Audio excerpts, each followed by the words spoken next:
अस्सलाम वालेकुम जनाब। तस्नीम हैदर आपके सामने है। इंशाल्लाह नवाज शरीफ साहब आप बच नहीं सकते, ना ही मरियम नवाज बच सकती है।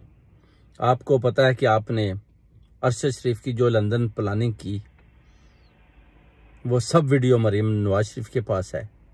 कौम को भी पता है। इलेक्शन भी आप नहीं जीत सकते और ना ही आप जाएंगे, मुझे पता है। आपने अगर पाकिस्तान जाना है तो पहले तो इधर बरतानिया की जेलों से आपने पीछा छुड़ाना है। स्कॉटलैंड यार्ड CID आपके पीछे है, वो आपका पीछा कर रही है। मरियम नवाज का वो इंटरव्यू करना चाहती है और 2-3 दिन में इंटरव्यू भी आ जाने आप लोगों के।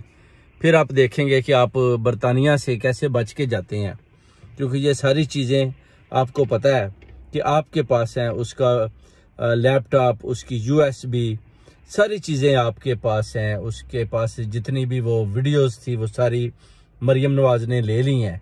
और अभी आप सोच रहे हैं कि आप मरियम नवाज को पाकिस्तान भेजेंगे।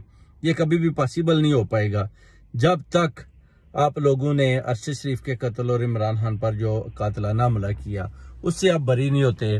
बरतानिया की जो अपना स्कॉटलैंड यार्ड है, ये आपको अथॉरिटी नहीं देती, तो आप उतनी देर तक कभी किसी सूरत भी नहीं जा सकते। तो इंशाल्लाह देखते हैं कि अब आप क्या करते हैं, और हम भी आपके पीछे हैं। ओके जी, खुदा हाफिज।